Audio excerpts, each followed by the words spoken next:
Hello, and welcome to the Designing with Love podcast. I am your host, Jackie Pellegrin, where my goal is to bring you information, tips, and tricks as an instructional designer. Hello, GCU students, alumni, and fellow educators. Welcome to episode 47 of the Designing with Love podcast. In today's episode, we're diving into a concept that flips the traditional design process on its head, backward design. If you're a novice instructional designer, or even just curious about the process, this episode is for you. So, grab a coffee, get cozy, and let's design with love. Backwards. Backward design is a framework that starts with the end in mind. Rather than beginning with content or fun activities, you start by identifying what you want learners to understand or be able to do by the end of your course or training. The model was popularized by Grant Wiggins and Jay McTee in their book, Understanding by Design, published in 2005. The model has 3 key stages: identify desired results, determine acceptable evidence, and plan learning experiences and instruction. Let's take a few minutes to unpack each of these stages. Stage number 1, identify desired results. This stage is all about answering the following question: what should learners know, understand, and be able to do at the end of this learning experience? During this stage, it is a good idea to ask yourself the following questions. Number 1, what are the learning goals or objectives? Number 2, what are the essential things learners need to understand? Number 3, what big ideas should learners retain long after the course ends? For example, if you're designing a training for customer service representatives, a desired result might be as follows. Representatives will be able to de-escalate customer service complaints using a 3-step conflict resolution model. This becomes your guide, the goal you'll design everything else around. Stage number 2, determine acceptable evidence. All right, so now that you know the destination, how will you know if learners get there?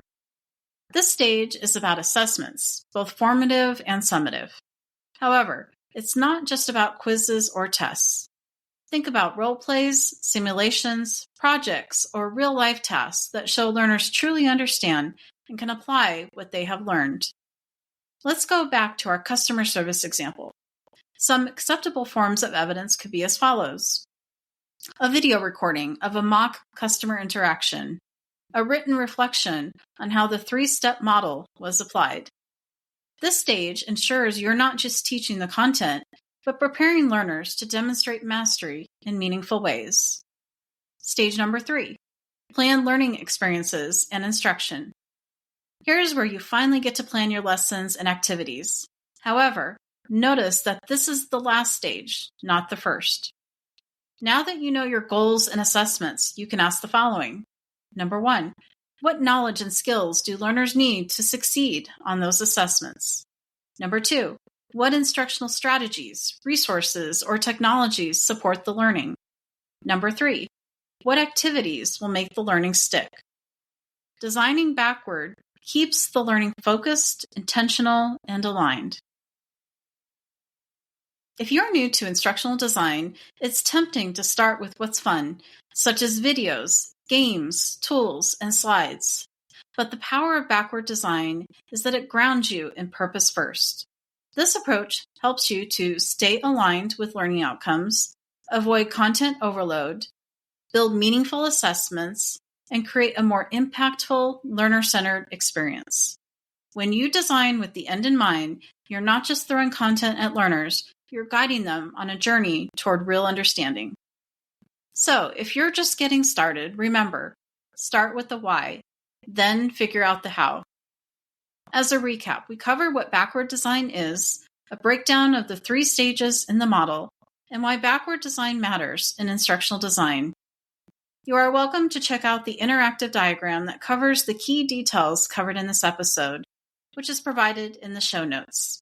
In addition, you can visit the companion blog site for more details and to leave a comment about how you have utilized this model in your projects.